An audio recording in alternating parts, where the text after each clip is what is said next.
business would just have been to know that Liam does not belong to Mohbad and we move on. But because of your actions, Saheed Elegushi, because of your slaves that are in J4M, now we are interested.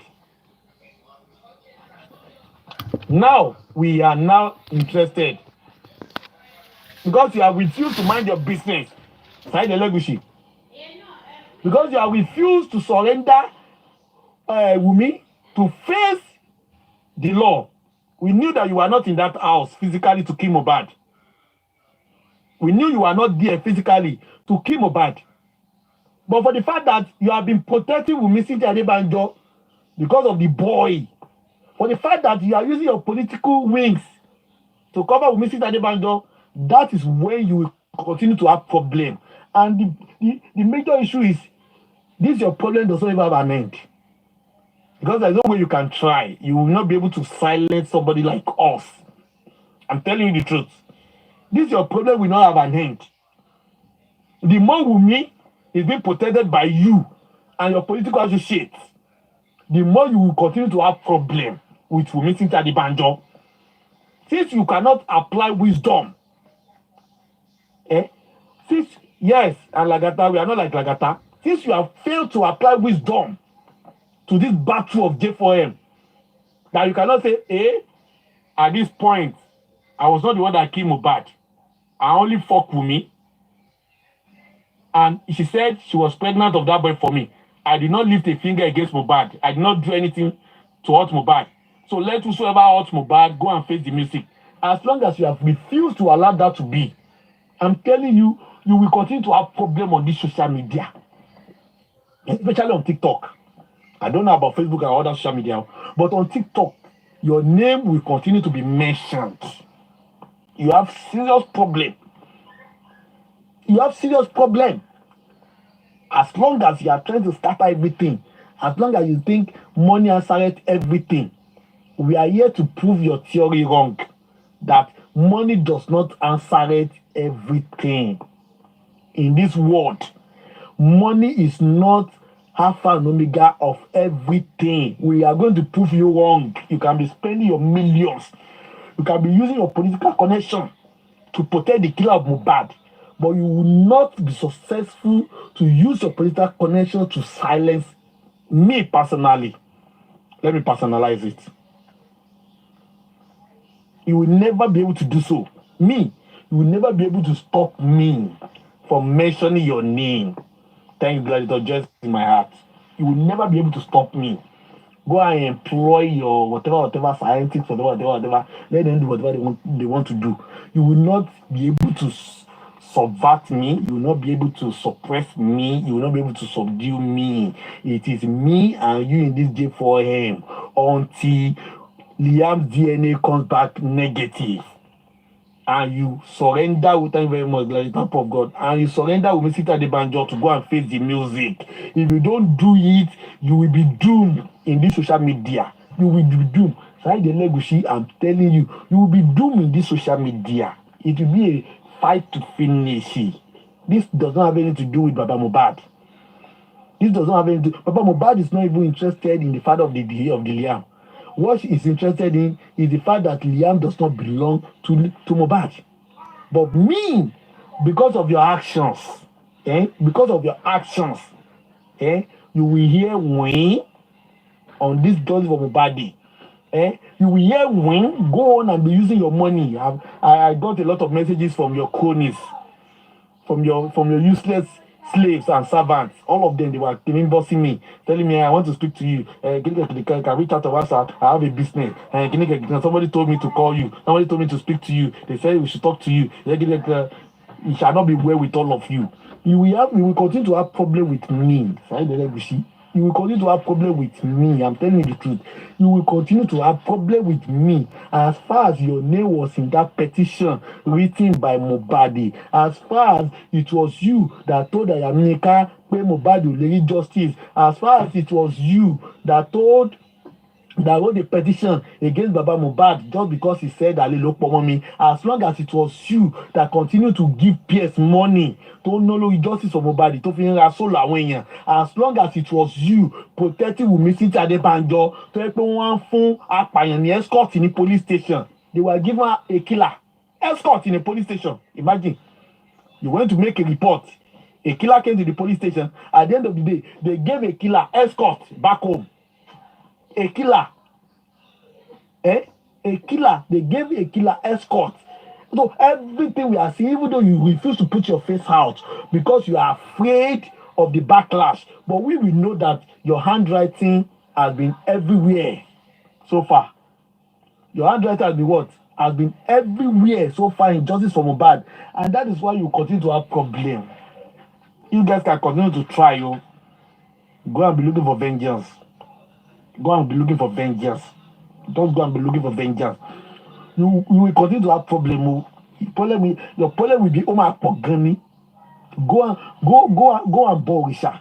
Eloma Borisha. Eloma when you come out give you will have problem. I'm telling you. Yes, I gave him a simple way out. This man refused to take it. He thought we are joking. He thought we are fools. He thought all of us are paupers. If you go apata, on la worry, you thought you could buy all of us with blood money. You thought we don't. You thought we thought you thought we don't get conscience. You think that all of us foolish. So anything you people do, no matter the phone, they will keep quiet. Now lie you guys have missed it. You will have problem. Like I said, not with anybody, but you continue to have problem with me personally. So those people that are bringing out my pictures, don't bring out my pictures alone. Go and bring out the pictures of my mother, or my father, or my brothers and sisters. Go and bring all their pictures out. The picture you people brought out is not enough. Go and bring, in fact, go back and bring the pictures of my forefathers. My forefathers and my foremothers. Go and bring the pictures out. You will continue to have problem with me. That is it. You are the father of Liam. You want to get Baba Liam. Okay, now. Okay, job, munya. It is quite glaring. But my only Baba Liam. Now, look at the resemblance. Very striking.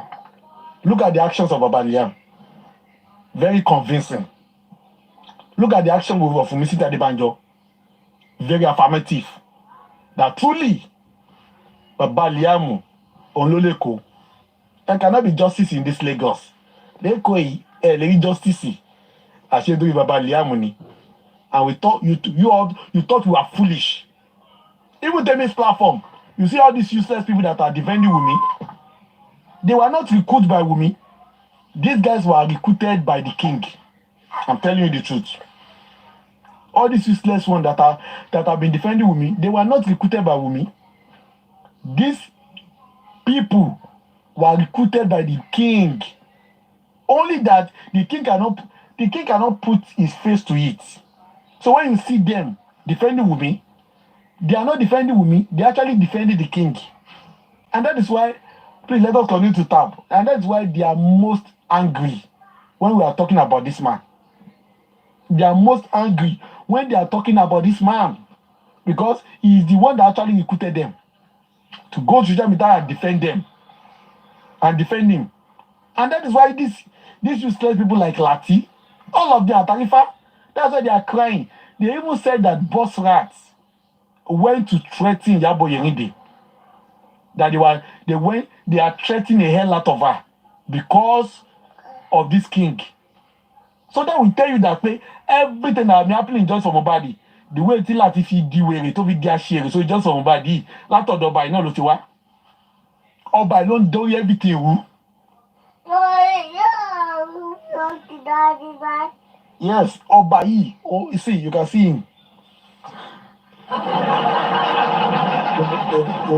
Even my boy even confirm it. My boy even confirm itself. And the one thing about this thing is that even our children, they also know this story. So don't think the battle will stop with us. Yes. If you say, thank you very much, joy in my heart. If you say, you want to use this thing, you want to use it's going to take 10 years, it's going to take 20 years, it's going to take 30 years, it's going to take 50 years, forget about it. If we go hold and Jesus Christ tarry, our children will also continue from where we stop. So there will not be rest for you. There's no rest in sight for the king. There's no rest in sight for Omowummi. This Mohbad case is significant. It's a man, thank you very much, Glory Tester. It's a man of break justice. Àwọn yẹn ti takú sí díẹ̀. Thank you, Glory above the law. Àwọn yẹn ti takú sí díẹ̀. Àwọn yẹn ò lọ bí kankan mọ́. Àwọn akẹ́kọ̀ọ́ ti gbé bẹ́ẹ̀gì àwọn sùn síbẹ̀. Tí o bá wò bóyá olówó tó ń ná, tó nípò, ò lágbára, tó fi fẹ́ da ẹjọ́ yẹn rú, àwa gan-an a máa ná a máa lu every tabari náà sí. Àkèrè ní pé kàkà kó má dùn bẹ̀, ó ní tapá ti tàn ló máa rún síbẹ̀. That's the level tí kéèsì yìí dé. Àwa gan máa tá tán síbẹ̀ ni. Níbi kankan táwa náà ń lọ. Tẹ́yìn gan bá ní pé ẹ̀ní gbọ́, àwa gan ò ní gbà. Àwa gẹ́gẹ́ lọmọ líle.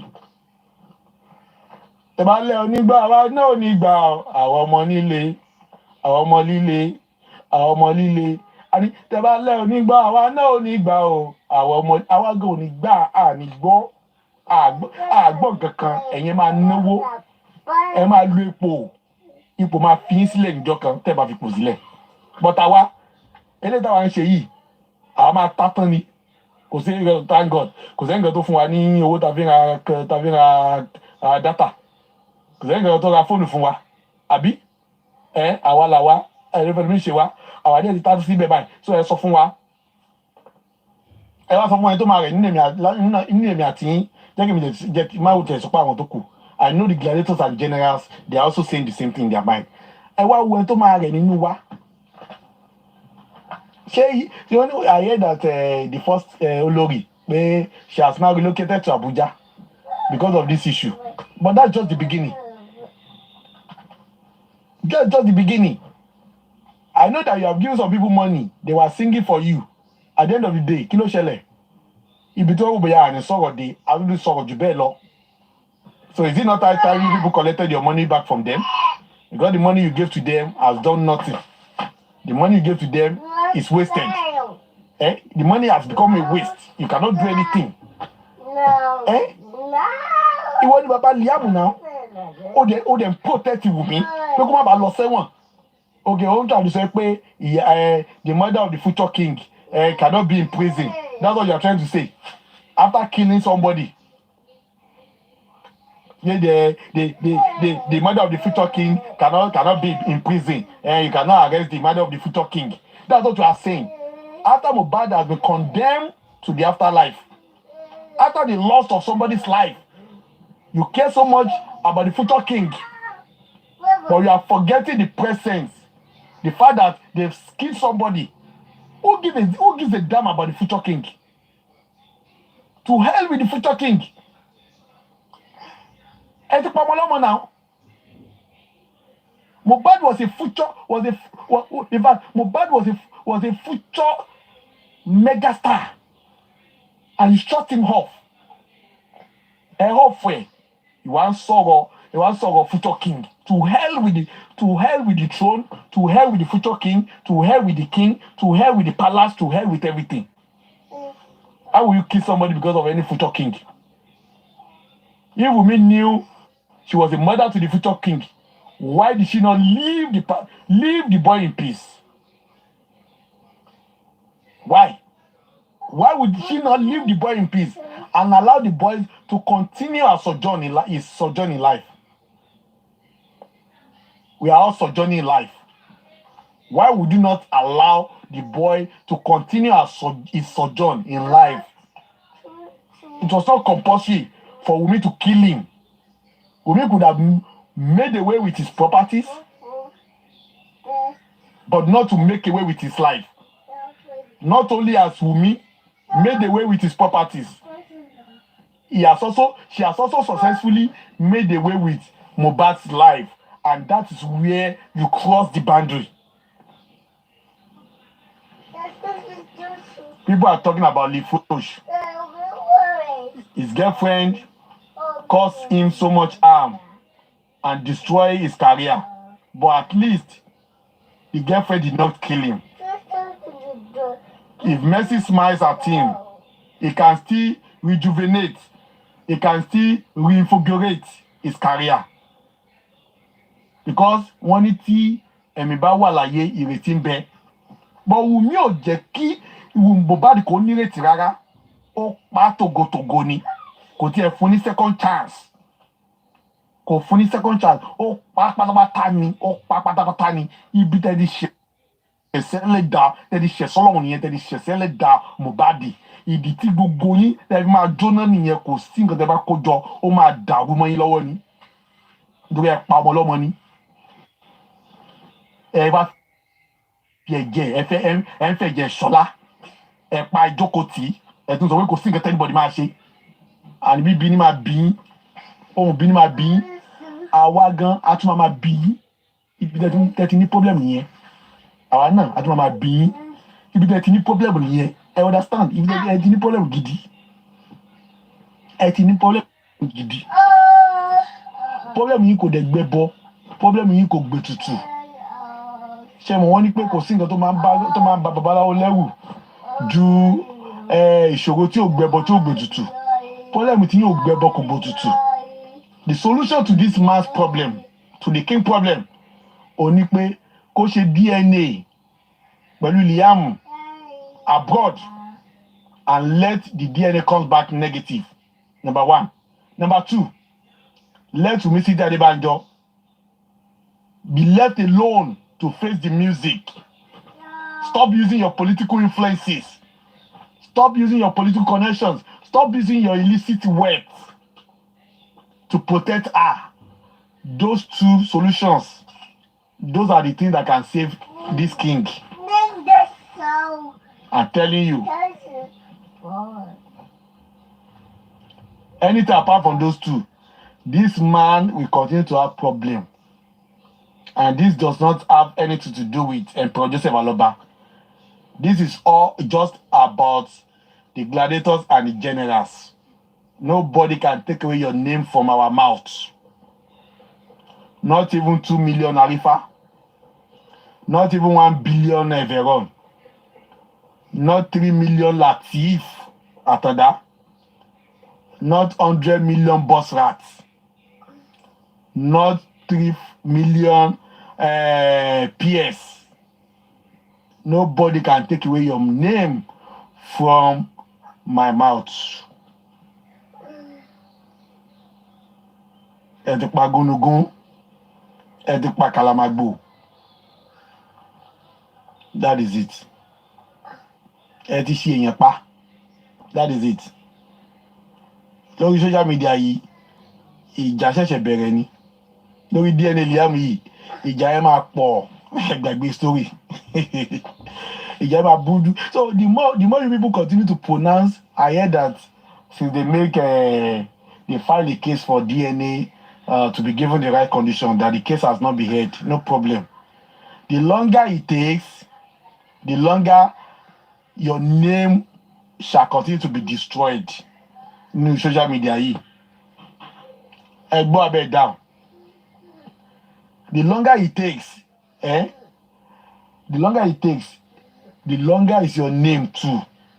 We continue to be heard from one country to another, from one house to another, if possible, from one planet to another.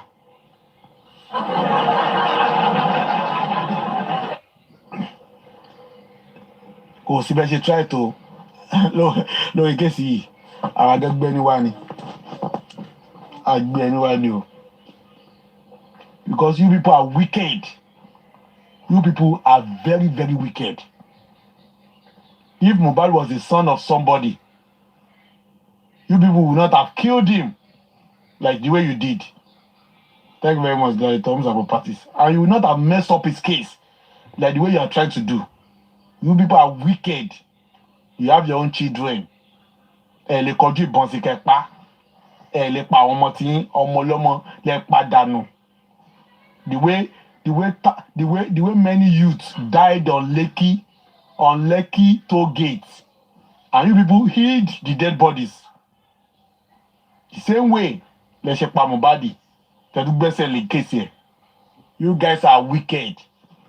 Innocent blood everywhere. You continue to shed innocent blood without thinking about Kaba, without thinking about your own children. Ẹ máa pa ọmọ ọlọ́mọ, ẹ máa pa wọn lẹ́kún, ẹ máa jẹ fàmílétò kí n tutọ́, ẹ máa tafà sókè, ẹ máa wí yídó borí, ẹ di gbàgbé ọba ohun tó ń wò yín. Èmi nìkan ni, ẹ̀yin alágbára ayé, mo mọ̀yàn.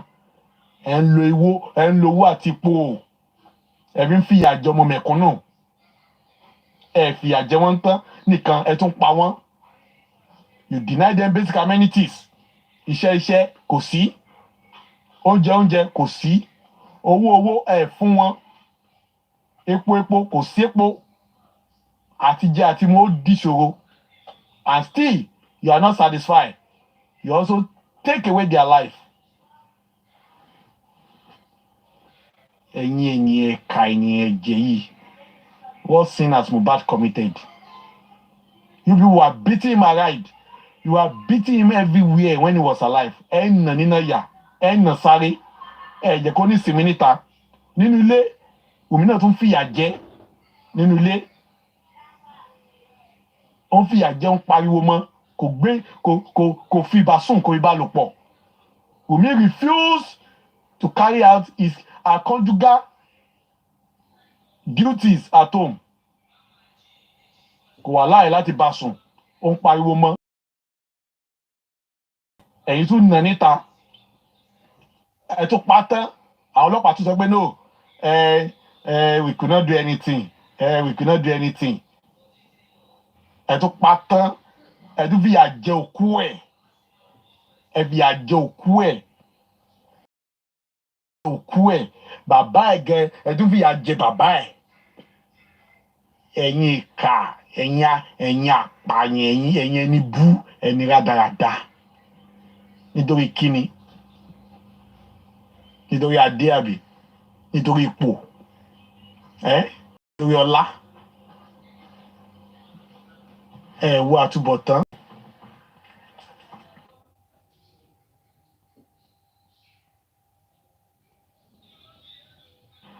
Ẹ wo àtúbọ̀tán.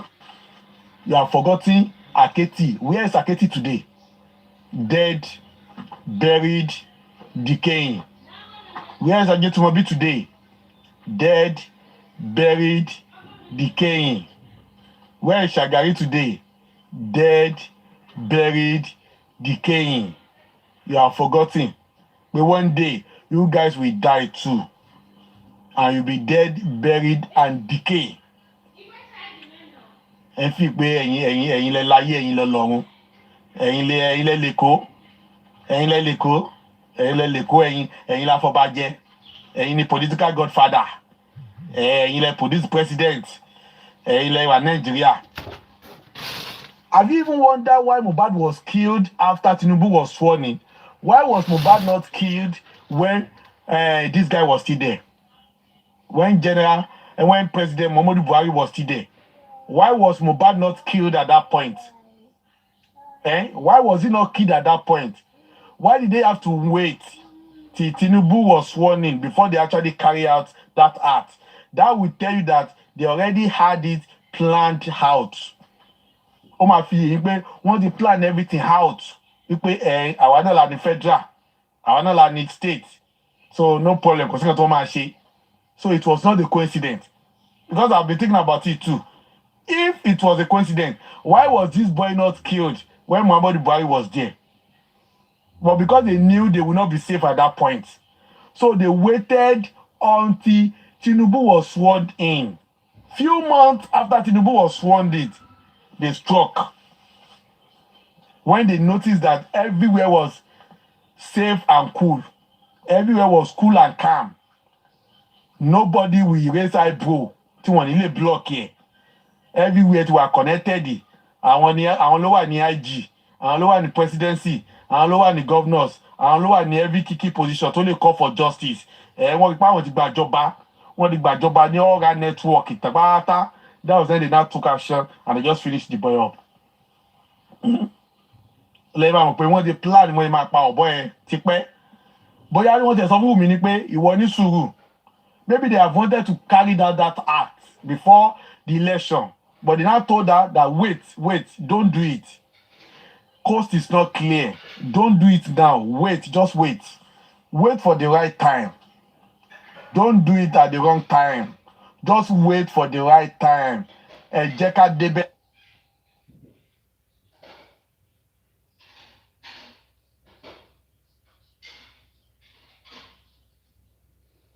Léwu, ó léwu, gbà tó wọ́n bá ikú dà, wọ́n bá bẹ̀rẹ̀ ikú tó pa bàbá wọn. Have you ever thought about that?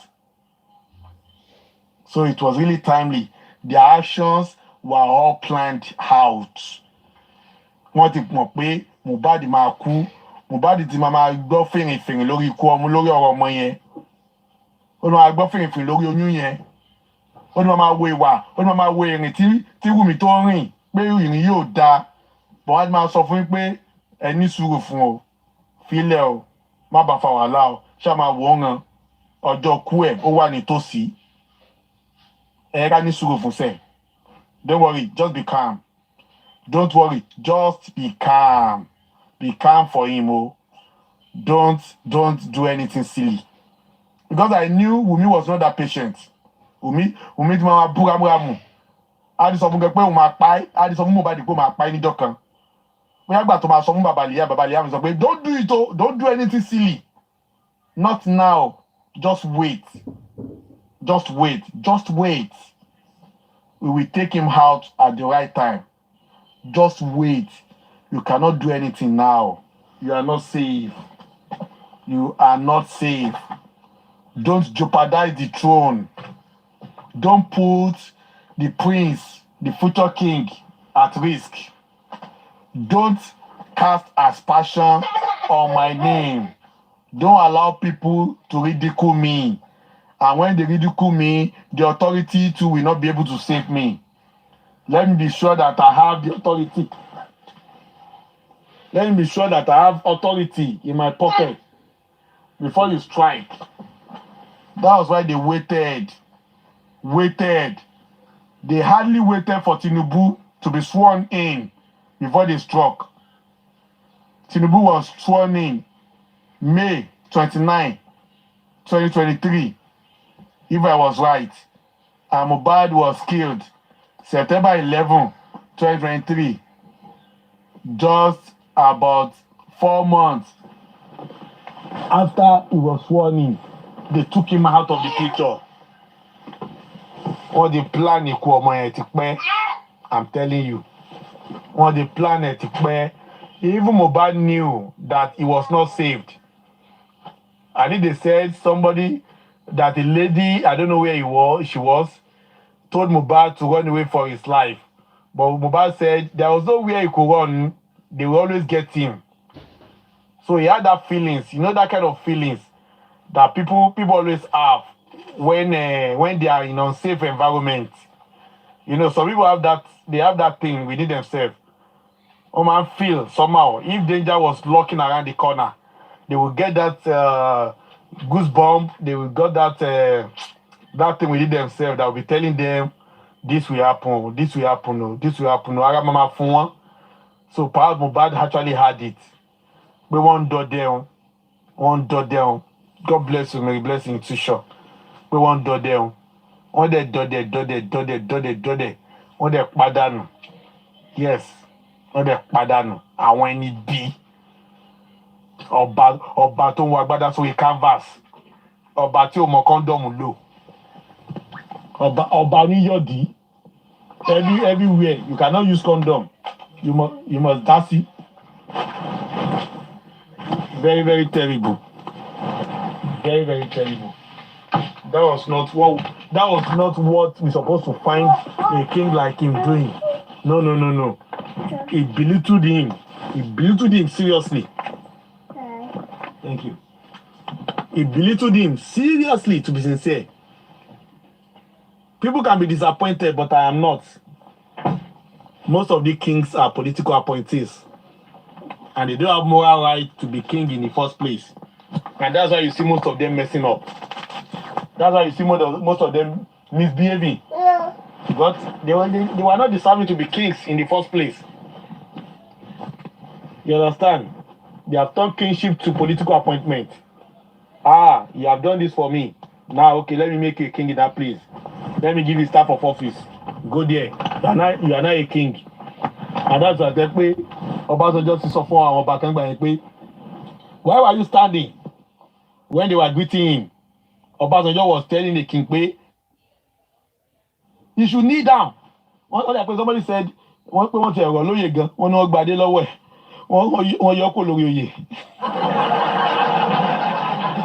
Do you know during those days they will say tọ́ba bá kú ìmí ò kí ń jẹ ìṣe láyé sìn. Wọ́n ní tọ́ba bá kú ìmí ò kí ń jẹ, but not these days o. Ọ̀bọ̀ ní wọ́n á yọ ọba dànù ní. Wọ́n á yọ ọba dànù bí ìjìjà ni. Wọ́n á fi mi jẹ dànù sígbósígbó, nothing will happen. Ní wọ́n ti sọ ọba ní dáadáa, àwọn náà ló gbọ́ pàlẹ́ wọn lọ́wọ́. Wọ́n mọ̀ pé wọ́n ọ̀tọ̀ sórí oyè, bọ̀ wọ́n á ṣàgbọ́ pàlẹ́ wọn lọ́wọ́. Ọba gan di ọba disco, máa lá pépé kiri, máa yẹ̀dí onídìíwó káàkiri, máa ṣe dáadáa káàkiri. Wọ́n ní adé orí la fi mọ̀ ọba, ìrùkẹ̀rẹ̀ la fi mọ̀ joyè. Ẹni tó bá wà nípò ọba is in a special position. Wọ́n ní ibi tó bá lọ́pọ̀lọ́ lọ́ba ń bá gbà. If you are a king, thank you very much, like the so much is expected of you.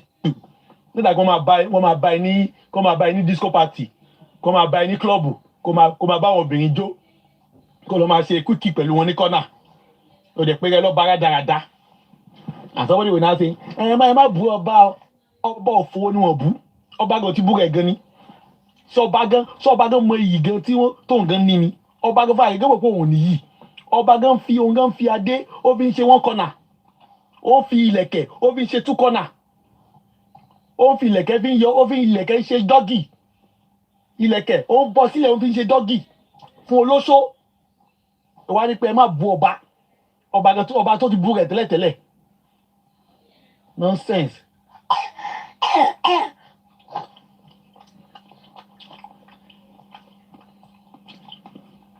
Ọba rádaràda.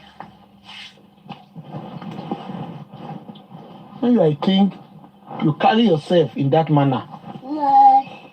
You let people know that you are a king, and you carry yourself with so much composure.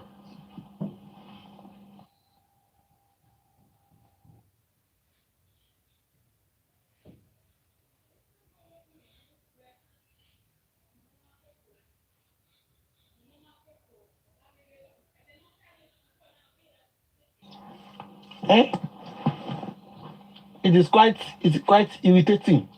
That why àwọn ọba ẹ pé bẹ̀rẹ̀ láti ń bá wọn. Ṣé bí wọ́n ní ọba kan náà ni wọ́n lọ́ba náà kidnap àwọn kan, imagine. A king in one place, wọ́n ló kidnap. Gbogbo ìwà rádaràda ni wọ́n bá lọ wọn. Ẹ lọ́ fi criminal jọba. Ẹ wá ní kó má dà lùrú. Nígbà tí bá fi cocaine dealer tẹ́ fi jọba. Báwo ni o ṣe ní dà lùrú? Ẹ ń fi òdòmọdóyà ẹ fi ń jọba. Báwo ni o ṣe ní dó gbogbo ìlú? Ẹ ń fi disco freak, ẹ ń fi party freak, ẹ ń fi ń jọba. Ẹ wá ní pé kó má gbọmọ àlè wá sínú ààfin. It's as simple as that. And you expect people to respect the throne when the occupant keeps desecrating the throne. How can that people respect the throne when the real occupant, the owner of the throne, keep messing the throne up? How?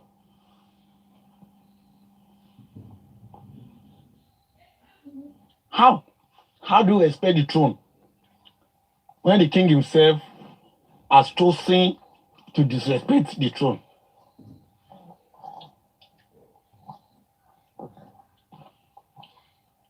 You need to know what to carry. But the king does not know what he carries.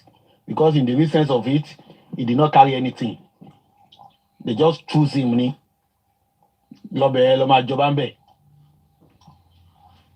was not only Lelo choose here. He was not chosen by an ancestor. He was not chosen by an ancestor. He was not chosen by Ifa. He was chosen by anybody that just say, just go there and be a king, Jare. Please, can you continue to tap on your screen? Just chosen by anybody. Go there and be a king. So that's why he would not ever be able to respect himself. Because he was not deserving to be a king in the first instance. Highest thing, they just go and bring anybody from abroad. Or they will just go and choose somebody. To that he low dear. They'll just say, Fijobambe. Fijobambe. One more boy apààyàn gan ni o. One more boy amrọ̀bà ni o. Tó bá yà ti lówó, or tó ṣà ti mọ̀yàn, tó lè mọ̀ pa lè máa lò ń bẹ̀ yẹn nígbà election. It's going to be useful for us in that village. It's going to be useful for us in that town. Make him a king there, Joe. Make him a king. Make him a king. It will be useful. That's how they give kingship to people now. If I only move into low mobile. He dot said it now. Only if I buy fitalaka joba, only any fagama there. Do you know that? So if I go, ti dafa, ti fa ba muyan, wara ko ifa le, wara ko ifa danu ni. They just throw away the ọ̀pẹ̀lẹ̀ pé eléyìí ò mọ̀ nǹkan tó ń ṣe. Okay, bọ̀bọ̀ àgbẹ̀ tó wà ní village yẹn ní ká fi jọba àbí? Never, ọlọ́run má jẹ́. Jọ̀ọ́ báwo ló ẹni tí ò lówó tí ò lẹ́ anything. Wọ́n á ra kó ifá wọn kó sínú àpò ní pé jọ̀ọ́ dákẹ́. Wọ́n á ra lọ mú ẹni tó lówó lọ́wọ́, wọ́n á ra fi sórí oyè.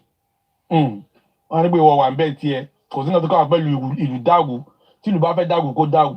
Kò sí nǹkan tó kàn ti tú wa pẹ̀lú yẹn. Ìwọ ṣá wà ń bẹ́ẹ̀. Kò sí nǹkan tó kàn wọ́n. Money speaking ni. I'm telling you, money speaking, kò sí nǹkan tó jẹ́ pé ifá múyàn, ifá ló múyàn, ifá mú anybody tì. Ifá mú anybody tì, ifá ò mú anybody, àwọn ló múra wọn. Àwọn ló múra wọn síbẹ̀ o.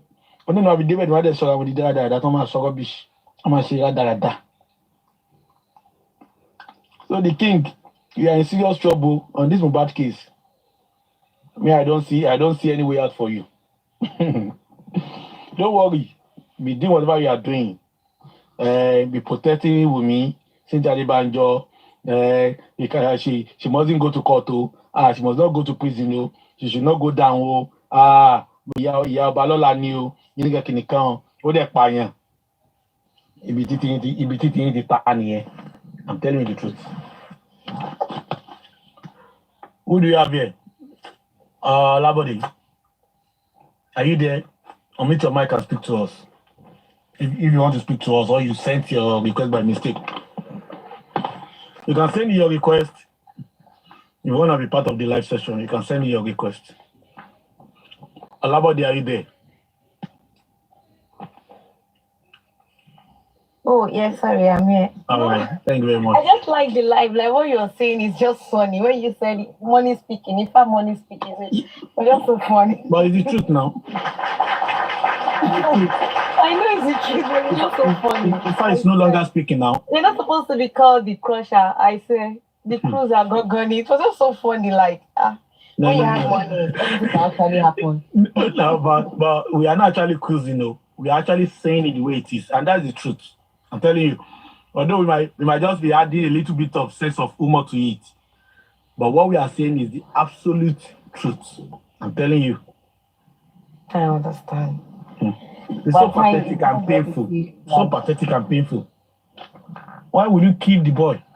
Because of a fucking future king. Who give a damn about the future king? Who gives a damn?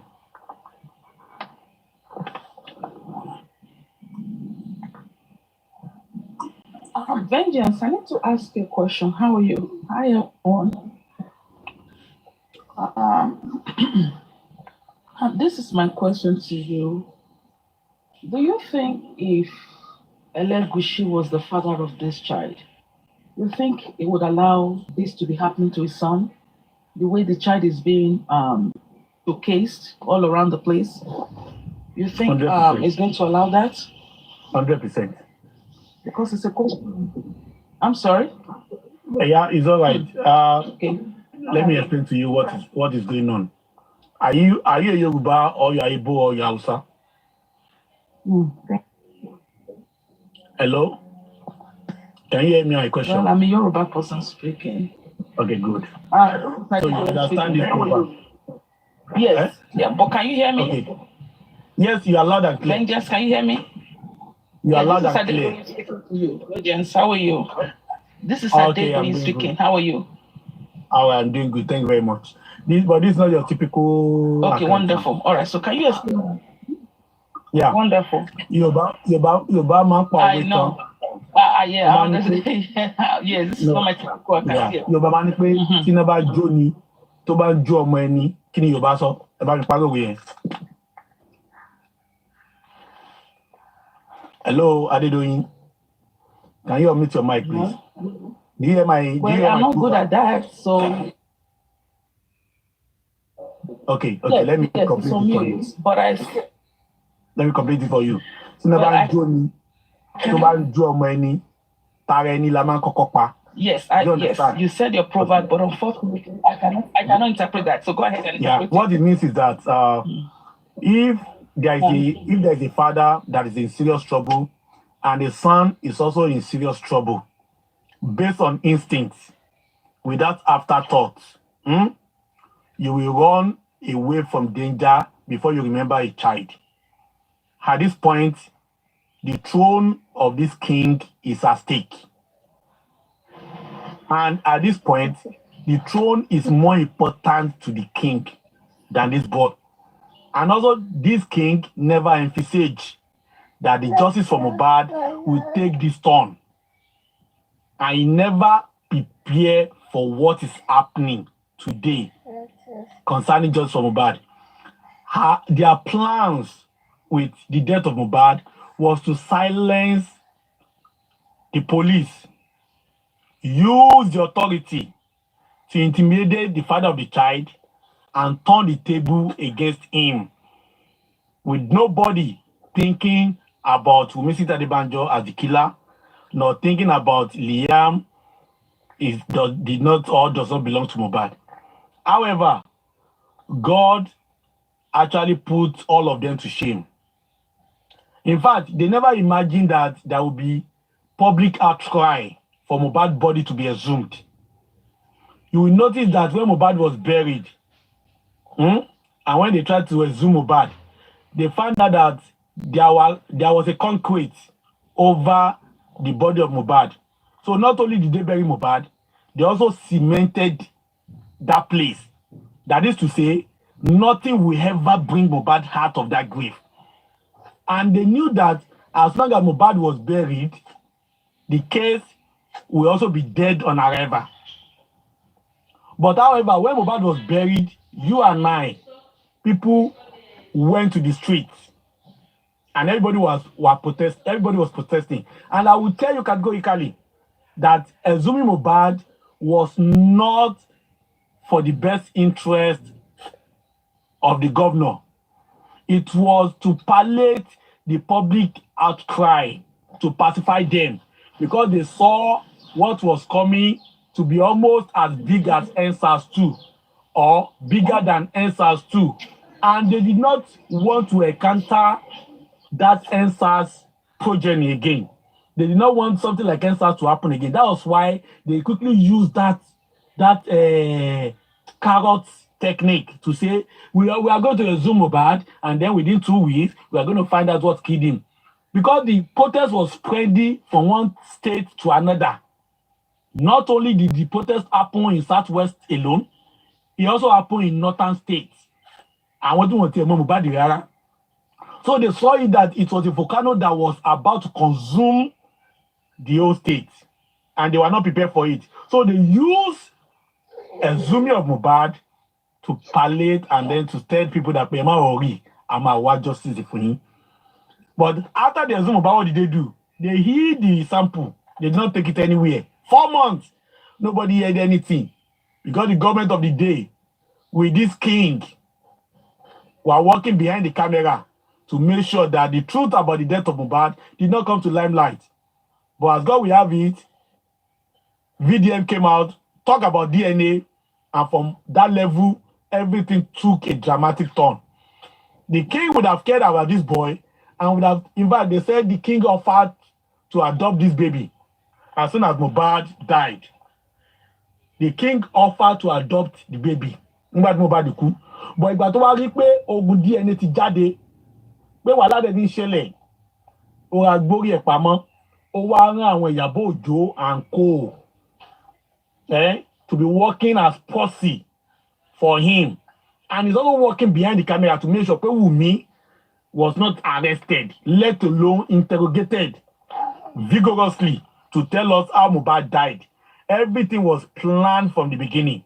And the king, the potential Baba Liam, thought his name would never come into being, would never come into the picture.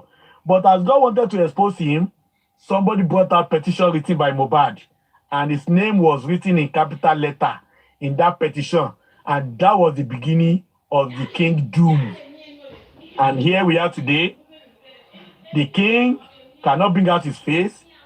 The king will rather try to save himself than saving the son. Because he never Johnny, Toba Jomeni, Tareni, Unlamakokogban. That is why. This boy belongs to the king until I've said it before. Yeah, Vengeance, thank you so much for the clarity. Thank you. I think, it makes sense. And I think I do know the story very well. So I want to address somebody who said, Adedoyin from Papariano's. I don't think you know what Adedoyin is. I don't know who Papariano is. I have no business with anyone. Papariano is nobody. Yes, I no, hold on. Hold on, please. I don't have any business with anyone on TikTok. I don't know him. I have no business with him. I only spoke on his platform, and I'm not associated with him. And that's I already cleared that. So now I think I understand what you're saying, Vengeance. I think it makes sense to me. But I just feel that yeah, thank you so much. And I just feel that if the king is protecting, has gone so far to protect this or to protect the child, I'm not gonna say anything further. But I just feel that this is not gonna be good for him.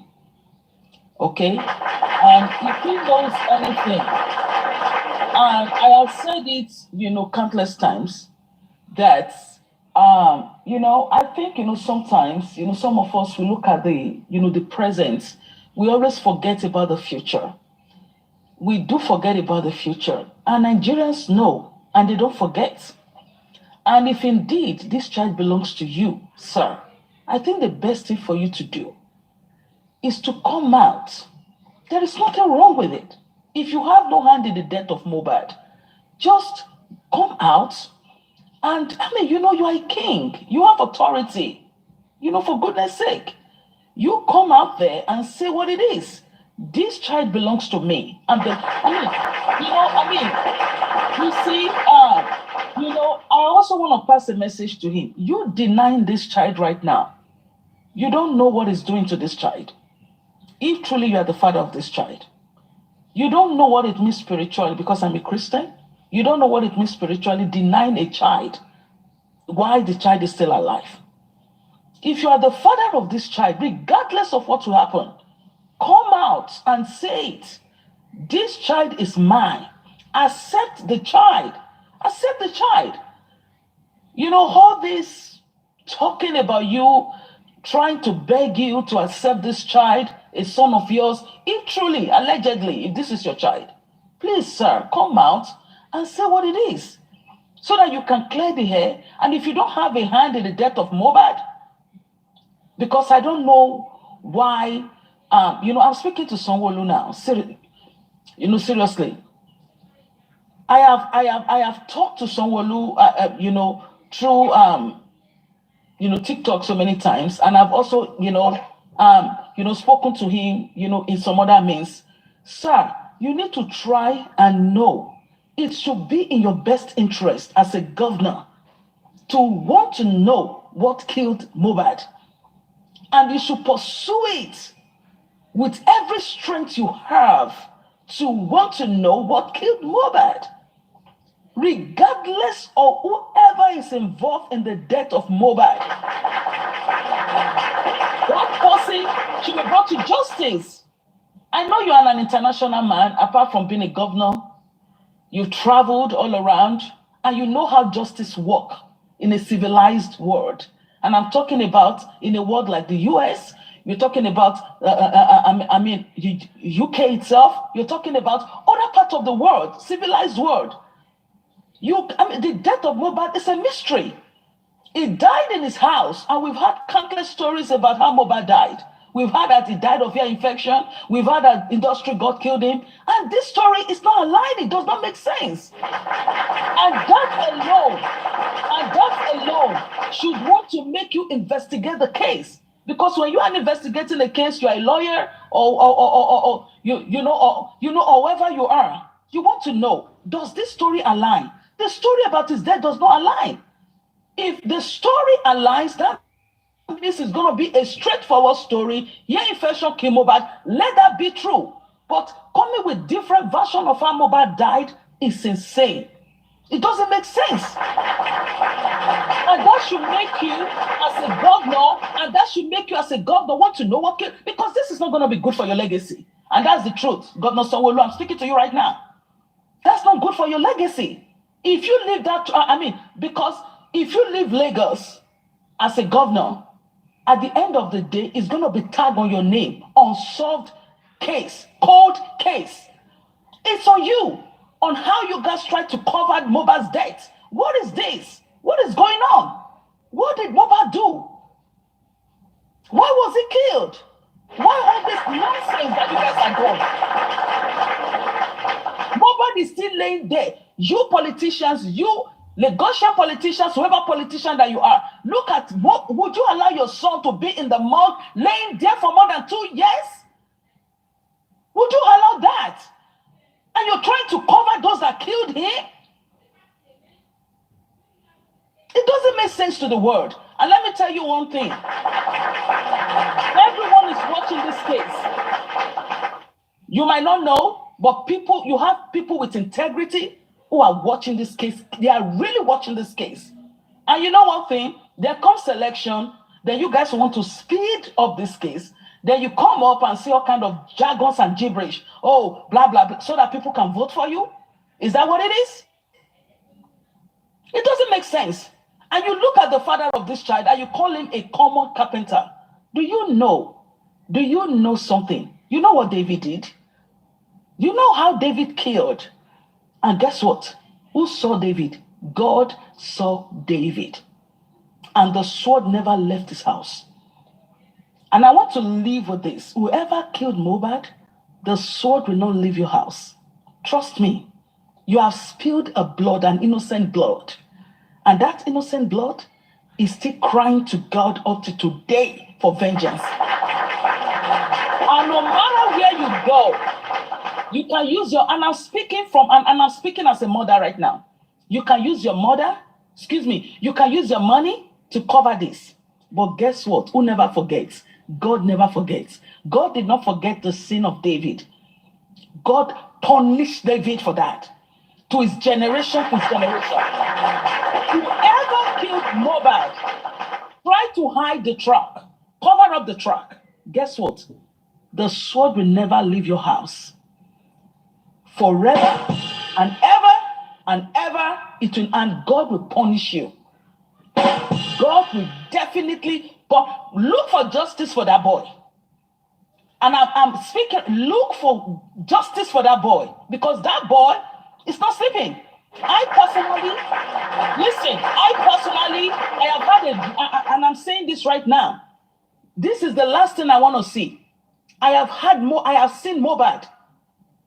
And the boy, come on, guys. This boy is appearing to everyone. You think it's a joke? Do the needful, Sanwo-Olu.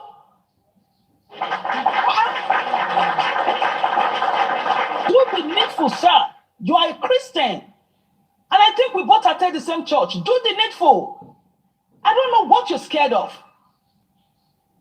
This is irritating. It doesn't make sense how your name is being bombasted and lambasted all over the place as a governor. Doesn't make sense. Thank you, Mr. Vengeance. Thank you so much. Thank you. Yeah, thank you very much, God bless you. And then it's quite pathetic, shameful, and discouraging for this kind of case to have lingered on for this long. But what they are trying to do will never work out. They are trying to tire us out. They want us to become weary. They want us to give up. They want to sweep the case under the carpet. They want Mohbad to die in vain. You ask a question that why didn't the king come out to accept the boy? I can tell you that the king accepted the boy behind the camera, but he will not want to do it on the camera. If he has not accepted the boy behind the camera, he would not have provided Wumisi Tadebanjo this level of political protection that we are witnessing today. I will keep telling people,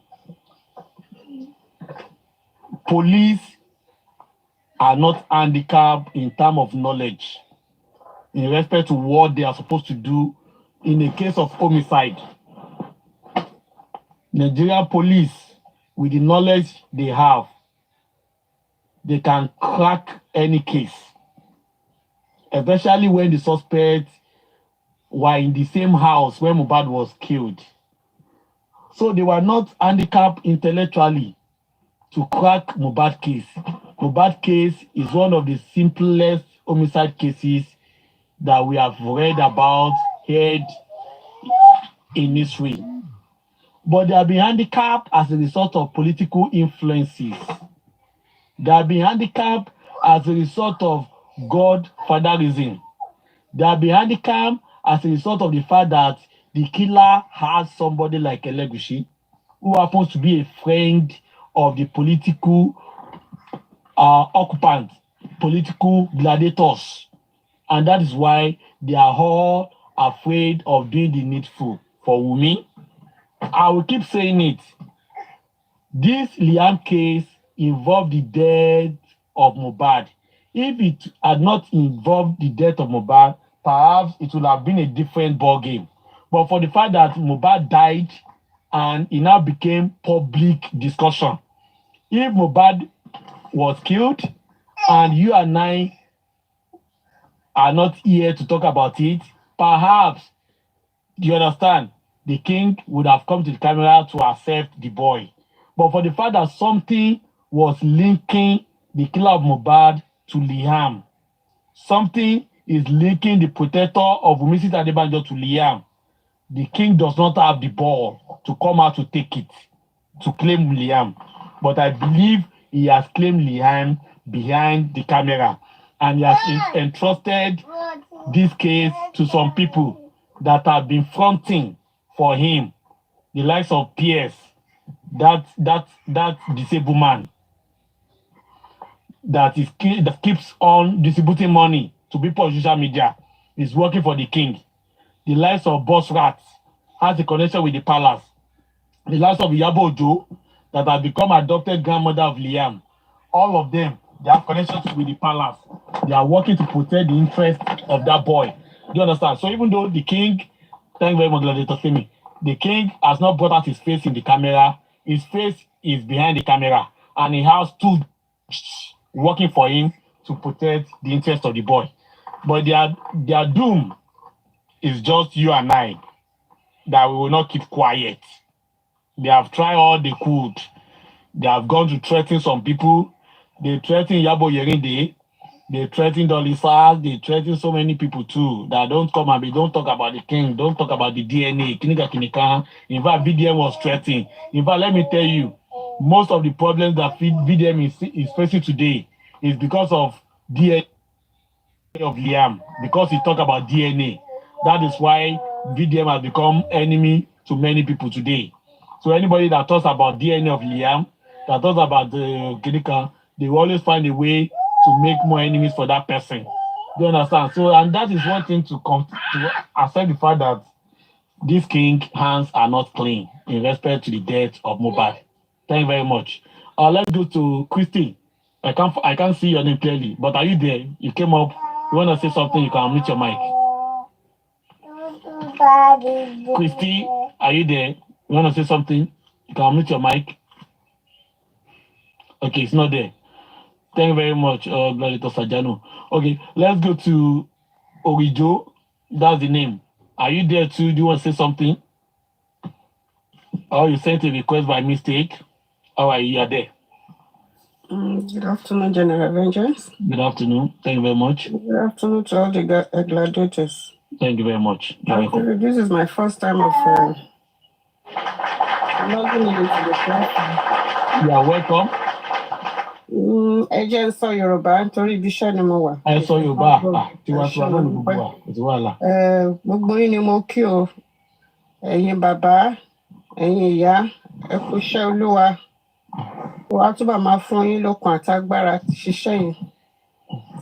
Nítorí kò sí nǹkan téèyàn ṣe tí Ọlọ́run tí ò san fún yàn. Orin ìjọ mímọ́ nítorí ọmọ sẹ̀lẹ̀ lémi. Ó ní ò bá ṣe rere tàbí ibi. Ó ní irinṣẹ́ ọwọ́ wa lọ́lọ́run máa fi dájọ́ fún olúkálùkù. Ṣùgbọ́n mo gbàdúrà fẹ́yìntì wà lórí pláfọ́ọ̀mù yìí pé Olúwa káṣẹ́ rere mọ́ wa lọ́wọ́ lórúkọ Jésù. Ọ̀rọ̀ Mohbad yìí ó jẹ́ nǹkan kan tó máa ń worry me much. Mo ti ń follow program yẹn for a very long time, but I don't have that strong mind láti come on the platform and comment. But mo kàn ní kí n kàn lọ́gàn lónìí kí n sọ̀rọ̀ ni. Kọ́lọ́n kó di gbogbo abẹ́ amọ̀ mú.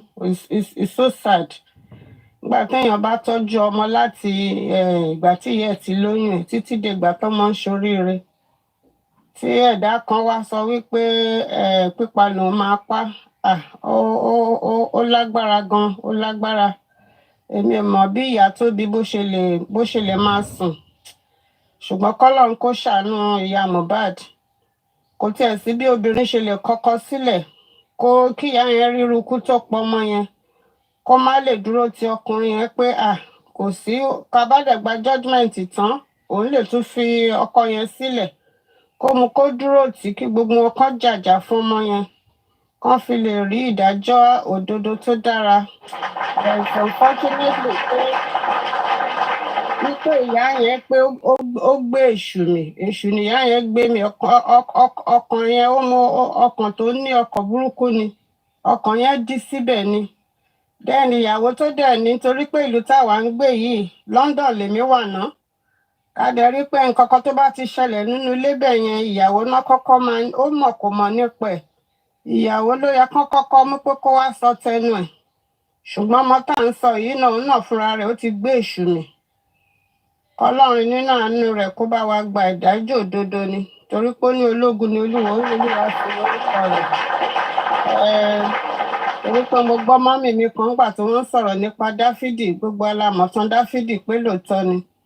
Ṣùgbọ́n Dáfídì náà ó tún bẹ Ọlọ́run torí Ọlọ́run ń sọ wípé Olóhùn ò fẹ́ kóun ṣubú sọ́wọ́ ènìyàn. Bí kò ń ṣe kóun ṣubú sọ́wọ́ Ọlọ́run.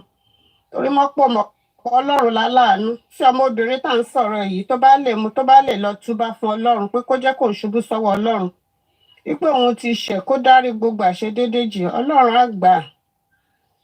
Ọkọ àti ìyàwó máa ń jà. Èmi ò sí ńbẹ̀ o. Let's even assume is a mistake. Bóyá ọkọ àti ìyàwó ń jà. Ṣé mọ̀ pé ibi tí ìjà bá wà lèṣù máa ń dúró sí. Bóyá by mistake ó ṣe ọmọkùnrin yẹn léṣe. Ó yẹ kó lè jáde kó sọ pé kán gbà wípé is by mistake. Bóyá provoke lòun fi ṣe. Gbogbo nǹkan bẹ́ẹ̀ ló máa ń ṣẹlẹ̀ nínú matrimonial home. Wọ́n á dẹ̀ fojú àánú wò. But tó kàn mú kó di àyà síbẹ̀ tí ò tiẹ̀ sọ̀rọ̀. Kò náání anybody. Kò rányàn kankan níṣẹ́. Ó kàn ń ṣe nǹkan tóun ni. Ìyá tó dẹ̀ bí náà mi mọ irú ìyá tó bí tí ìyá tó bí náà lè pè síta kó ní rárá ó pọmọ ọlọ́mọ ni. No, apààyàn náà nìyá. No, it is so sad. It is so sad. Ó pa ọkọ ẹ̀ náà. Èmi ò ríru family ìyá ọmọ yẹn. Mi ò ríru family ìyá ọmọ yẹn rí o. pé gbogbo wọn náà gbé èṣù mi. Ẹ̀gbọ́n tó dẹ̀ wà l'Amẹ́ríkà náà bóyá ẹ̀mí rú ẹ̀mí tó ń lò mí ò mọ̀. Orú ẹ̀mí tó ń lòun náà mi ò mọ̀, but kọ́ Ọlọ́run lójú ẹ̀ wà níbi gbogbo. Mo dẹ̀ mọ̀ pé wọn ò ní lọ lọ́wọ́ asán. Then tí gbogbo àwọn ìjọba wa ṣèbó nídìí kan tí Sanwó-Olú fi ní kán fi lọ exhume ọmọ yẹn ṣebí fún ìdájọ́ òdodo ni. So kí wá ní pé wọn wá ṣiṣẹ́ yẹn bó ṣe yẹ kó ṣe tán bó ṣe yẹ. Big question. Question. Kó bá fi rọra fọmọ ọlọ́mọ lẹ̀ kó rọra sùn jẹ́jẹ́ rẹ̀ kí bàbá ẹ̀ dẹ̀ ti gbàgbé. So mi ò rí reason tó fi lọ wọn kọ̀ mọ́ ọmọ yẹn wọ́n kọ̀ ṣe nǹkan tó wù wọ́n síbi Ọlọ́run dẹ̀ máa dájọ́ fún gbogbo wọn kò sí bọ́n ṣe lè ṣe.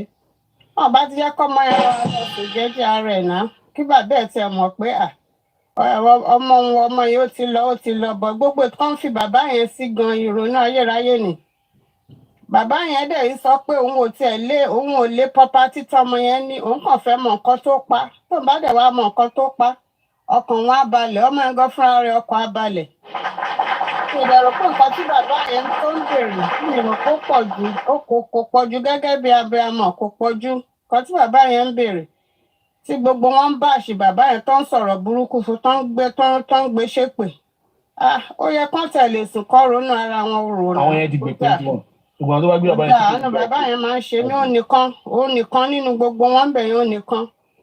Tó bá dẹ̀ ń ṣe pé ẹ̀mí Ọlọ́run tó ń gbénu bàbá yẹn náà gan wọ́n á ti ṣe bó ṣe hùn. Ṣùgbọ́n mo gbàgbé pé Ọlọ́run á ṣe ìdájọ́ òdodo. But àánú lèmi káàfẹ́ ká máa tọrọ. Wọ́n nítorí pé àánú yóò máa ṣògo lórí ìdájọ́ ni. Àánú because ọ̀rọ̀ ọmọ yìí àánú ló gbà ọ̀kọ́ adájọ́ tó máa ṣiṣẹ́ lórí ọ̀rọ̀ kọ́lọ́run kó bá wa fi àánú sí lójú. Torí pé gbogbo wọn kọ̀ọ̀kan náà ni gbogbo wọn nílùú Nàìjíríà yẹn. Ẹ̀rù ìlú yẹn gan máa ń bà mí gan gbà mí. Gbogbo wọn náà ti gbé èṣù mi. But aláàánú lọ́lọ́run. Irú bàbá sáàmù ni wọ́n ń sìn. Kọ́lọ́run kó bá wa dúró tì. Amina. Tó bá wa gbé àgbélébù yẹn ní àgbérọrùn fún wa. Àánú ni ká ṣáà máa tọrọ torí gbogbo nǹkan tó wà ń bẹ àánú Ọlọ́run lè ṣe o. Ọlọ́run kó fàánú sí gbogbo àwọn tó máa jókòó tó máa ṣiṣẹ́ lórí ọ̀rọ̀ ọmọ yẹn. Ọlọ́run kó bá wa fi àánú sí wọn lójú. Torí pé ńgbà tí àánú Ọlọ́run tó bá dìde kò sí nǹkan kan tó ìyàwó kan ó lè jáde kan kó máa bẹ̀rẹ̀ sí ní kà ibi tí àánú Ọlọ́run ti ń tì. Because kò sí ní téèyàn lè farapamọ́ fọ́lọ́run. Ọlọ́run tá dẹ̀ ní Ọlọ́run aláàánú ó kàn jókòó ó wò wọ́n pé kan change but tán bá dẹ̀ wá àrùn kì tán bá láwọn ò ní change Ọlọ́run á wá dìde nínú ìdájọ́ á wá ṣe ìdájọ́ ọmọ yá dẹ̀ gbàgbìdájọ́ òdodo. Gbogbo ẹ̀yin bàbá mi ẹ̀yin ìyá mi náà tí pé lọ́sàn-án àti lóru ẹ̀ sí mi Ọlọ́run nínú àánú rẹ̀ á bójú wọlé á ṣàánú fún gbogbo yín àníṣe lásán. Ẹ ṣé mo dúpẹ́ not that I don't want to come on the platform but I don't have that heart. It's so sad. It's so sad. Ẹ ṣé kò ní fún wa kò ní rẹ̀ wá lórúkọ Jésù. Thank you very much, sir. Thank you. We appreciate you. Thank you so much for joining us and then adding your voice to other voices that are calling for justice. We are doing this not actually for nothing, but for posterity, because we don't know who the next victim might be. As it stands today, Wunmi still continues to promote her prostitution. She still continues to frolic from one hotel to another. Who knows who the next victim will be? Thank you very much. God bless you. Gladiator Princess, are you there?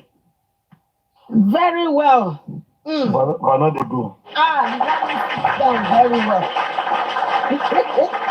To the existing protocols, to our great unrelented.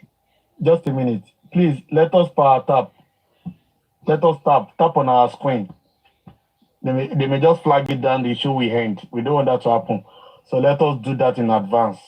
Let us just continue to tap our screen while we are listening. Thank you very much. Let me start again. To our beautiful existing protocols, to our unrelented, the commenters, the people that are tapping, and to our great, unrelented, vibrant General Vengeance. Good afternoon. Thank you, sir. I know it's been a while. I've been on the comment sections all these weeks. It's because I have a very big function and it's next week. So I've been conserving my energy, and that was why I've not been coming up to the panelists. But today I woke up and I saw you raking, and I said, yes, I have to come up. Enough is enough. Àti ẹ̀ sọ̀rọ̀ bí òyìnbó mọ́ báyìí. Àmú nílò kì mọ́. Ní ohun líle la máa máa bá yín mu. Do you think we are playing? Enough is enough. It is this evil act tí ẹ̀yin people yìí ní Nàìjíríà tẹ́ ń ṣe ni ò ṣe ń fẹ́ jẹ́ ká máa wá sílé. Because I'm our next victim. Thank you, my general. We don't know the next victim. We don't know any tetuma bale, tetuma mu as a victim. And you want us to keep quiet? A glorious child, Maury. It was when this boy died, before Emio, Kinto who Mo is, a glorious child that Totepe Otumawa is going to give so many people food in the future. Ṣé ẹ mọ̀ wípé gbogbo ẹni tó ń bá jó, the instrumentalists, the people around him, even people far from him, he's going to bless them. You don't want us to keep quiet and to allow this thing to slide away? We will not. Abiamoni gbogbo wa. Let's leave this stupid mother of his that brought him to the world. Leni, Ọlọ́run, why did you allow Mo to come to pass through Onikaba children? Because she doesn't want to be called a woman. A woman. She doesn't even want to be called a mother. Mother. Kò yẹ kí Ọlọ́run pín ọmọ kó. I'm sorry to say that. Kò yẹ k'Ọlọ́run pín ọmọ kó pẹ̀lú nǹkan tó dánwò yìí. She's not fit. Tó bá lè fi ọmọ kan kẹ́kọ̀ọ́. Thank you, sir. Tó bá lè fi ọmọ kan kó fi kẹ́kọ̀ọ́ àbí kó fi owó kó fi kẹ́ ọmọ tó la òbò. Ẹ jẹ́ ká pè bẹ́ẹ̀. Tó gbà jáde mi mọ̀ bí tọ́mọ yẹn gbà jáde. Bóyá nísàlẹ̀ ni bóyá ó fi abẹ gbé jáde ni. Irrespective of ibi tọ́mọ yẹn bá gbà wá. But for the mere fact that ọmọ yìí ó lò 9 months. Tí ẹ wo gbogbo first semester second and the third. Tí ẹ wo ìyà tó jẹ for that good 9 months. Ìgbà tí wọ́n tún kú ẹ̀ mọ́lẹ̀ gan kó tó ní oyún yẹn, wo stress to go through. Or do you think it's easy for one to conceive? You will go through, you go through sweet and sour. Before a woman can conceive, you will go through sweet and sour. Koto conceive ọmọ yẹn. You did not even look at it. Okay, ọmọ yẹn tún wáyé tán nìyẹn. Ó tún ṣe ìranù. Mo ṣe padà bọ̀ lórí àwọn ọba tí wọn ò ní tìjú. I'm still coming back. But I want to talk to this silly woman of I don't know, be Omologo. Ó wá tún bí tán nìyẹn. Even the few years tó lò pẹ̀lú ẹ̀, tí ẹ ní memory, have you lost it? As if that is not enough, you left the child, you went away. Fine. So many people tó máa gbọ́mọ sílẹ̀ tó máa lọ. Yours will not be the first. Yours will not be the last. Okay, coming back to the life of this child made this child to cry. Because if you had not come back to the life of Mo would have still been living. Nítorí àtẹnujẹ, wọ̀nbílíkì wọ̀bí. Àtẹnujẹ, wọ̀nbílíkì wọ̀bíà. Bámbámú ni mo yó. I don't care. Lẹ́yìn owó náà ni. Tell me, how much were you promised? Abba said you only about children. How much were you promised? to replace your child. How much? Oh, ti ẹ jókòó kó sùn kàkà kó ronú ara ẹ wípé ìwọ gan tó dá ẹ̀jẹ̀ lé ọmọ yìí lórí. Mi tí ìrìbí tó ti jáde tó ti ní, you are fighting for justice for this son, for your son. I have never. Thank you, sir. I have never, since the fight of this boy,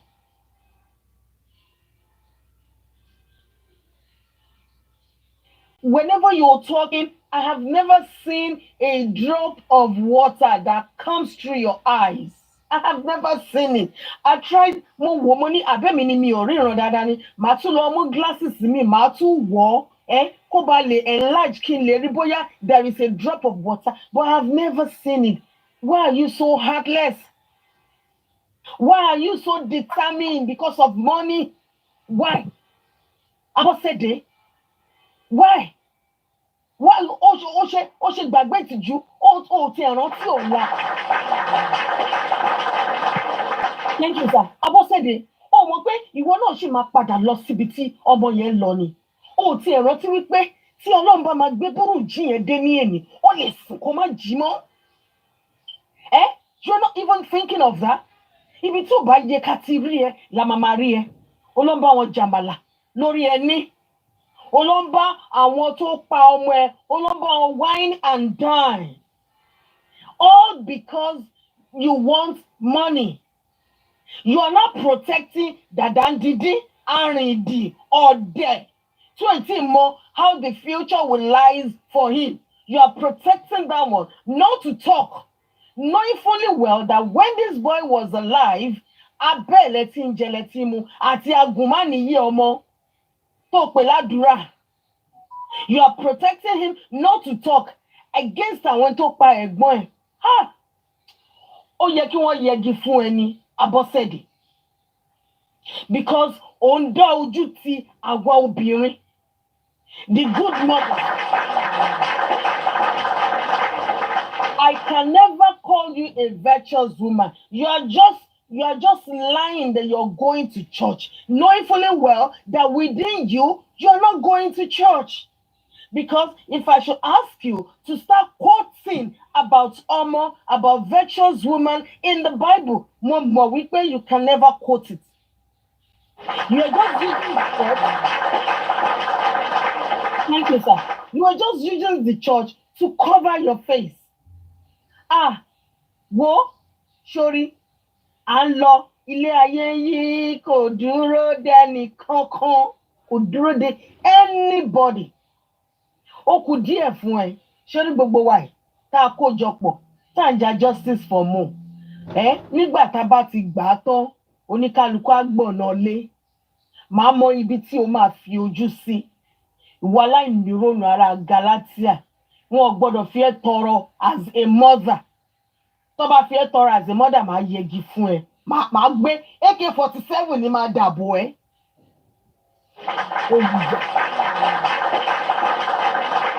Àdúrà, sórí tí ò bá sọ nǹkan kan tó ṣẹlẹ̀, ò lè gbérí. Yes, go and write it down. Ò lè gbérí because there is a curse on you. If I'm to be your sister, if I'm to be your family, and I knew that you are present in the house, and you decide to not to talk, and I know that you knew what happened to your brother, I will disown you. I will not even have anything to do with you because I will not want your cost to transfer again to my head or my family. In Koti Machine, to buy the family, that will be the end of Emiate talking or chatting. I will disown you. But don't worry. Eson Oma Kelori. You will never know peace because you were there. Emi Omo, how much you were promised. Emi Omo, I don't know why you are not having conscience. Is your conscience dead? Tell me, Adura, is your conscience dead that you cannot speak up? All in the name of money. Like your owo. Piti buy one money. Oh, report really ayegbe. Agede meji gan ni wo gan wa. Agidimeji.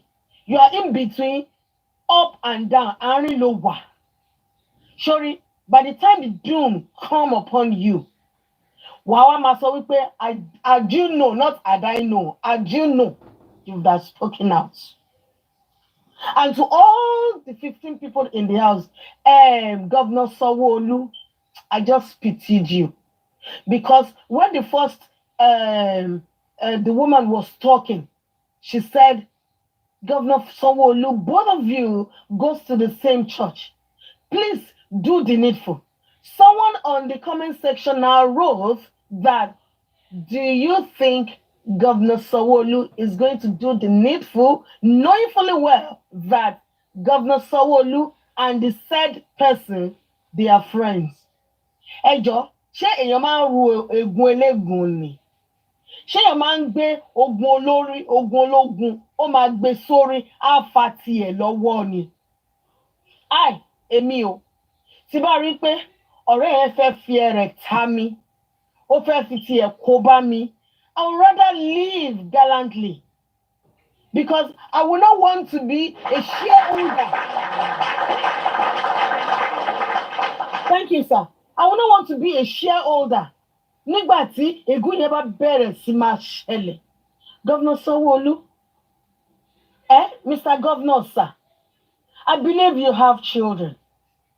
And I believe your wife too went through hell before giving birth to those children of yours. Why don't you, for God's sake, that you serve? Why don't you, for God's sake, that you kó aṣọ wọ̀ and go to church and serve? Why don't you, for your children's sake, for your unborn grandchildren, for your future unborn children, grandchildren, why don't you, for their sake, stand on the truth? Knowing fully well that, knowing fully well that this case is an homicide case. It's not a case that one should just overlook. This case is a very good and straightforward case. This case is a case that should be reckoned with. If you can do this case, don't you know that is a plus to your political career? It's a question, Governor Sanwo-Olu. Tí o bá decide wípé jọ ọ̀rẹ́ tẹ́jọ́ ń ṣe both of you lọ́jọ́ bí ní the same time? Did you both come from the same womb? Did you both come to the world the same time? Ṣé bẹ́ẹ̀ délé ayé lẹ mọ́ra? Wọ́n ní tí ọ̀rẹ́ ò bá ṣe, èèyàn máa fi sílẹ̀. Wọ́n ní tí ọ̀rẹ́ bá máa kọ́, wọ́n ní epo ní aṣọ funfun ni mo wọ̀, oníyanjú má bà tèmi jẹ́. So you allowed, as you claim, sometimes you wear white, you allowed dirty people to not pour palm oil. You allow them to keep pouring that palm oil on your white, so-called white. Do you like it? Or do you think that after this, your office, so Wanisi, Oshima, come back to the world? One of the civilians. You're still coming back to be the civilians like us? Or you think that is the end of the world? Your present condition will be the last? Hell no. Ibo ni o fẹ́ jẹ́ kí àwọn family ẹ̀, ìyàwó ẹ̀, àwọn ọmọ ẹ̀ kó fojú sí pé during your reign, you could not solve a very minute problem. You could not solve it. Ẹ fi ń ṣe egbòlé sí egbòlé. Ẹ fi ń ṣe ọ̀rẹ́ sí ọ̀rẹ́. You could not do it. I am ashamed of you. A Yoruba man. Tó bá yá ẹ ṣẹ̀ṣẹ̀ bí ẹsẹ̀ pẹ́pẹ́yẹ, ẹ ṣímú sókè bí ẹni tó ń rẹ́rìn. Irọ́ dẹ̀ ni. So, and I know gbogbo yín yẹn, ẹni bí tẹ́tí máa ń pàdé aftermath. Country club, àmọ̀ yín. Country club, ibi tẹ́ bá ti lọ ń gbá golf. Gbogbo ẹ̀ lẹ́ máa lọ ní Ìkẹjà GRA, àmọ̀. Ibẹ̀ lẹ ti máa ń decide, lẹ ti máa ń pa, lẹ ti máa ń kú. Thank you, sir. Lẹ ti máa ń pa, lẹ ti máa ń kú. Ẹ rántí ọjọ́ kan, Governor Sanwo-Olu. Remember that this office will not last. Your life will not last. You will go one day. You will live where you are one day. O ma change address. Address to bá dé change. Everybody ló ṣì máa change address o. Gẹ́gẹ́ bí mo bá ṣe change address o. Ìwọ náà ṣì máa change address. Jọ sọ fún mi. As you claim to be a Christian, as you claim to be a church goer, when you now reach that place, sọ fún mi, àbọ̀ wo ló fẹ́ jẹ́? Àbọ̀ wo ni ẹ fẹ́ jẹ́? Ẹ̀rọ gan, ẹni tó bá dáràn, òun ni kẹ́ fi sílẹ̀ kó lọ fèsì ọ̀run ẹ̀. Kọ̀mídà ti jẹ́ báyìí. Èwo ni kẹ́ wo forí jóná yíta sáàrò Èdùmàrè dọmọ náà sí? Èwo ni kẹ́ gbogbo ológun kẹ́ fi tiyín sílẹ̀? Ẹni tí ò mọ bí tí. Thank you, sir. Ẹni tí ò mọ wípé ihò kan ni wọn kì í wọ̀. Ẹ̀ẹ́dẹ̀ jẹ́ kí ẹni tí ò mọ ihò kan ni wọn kì í wọ̀ kó lọ dá fèsì wáràǹtì.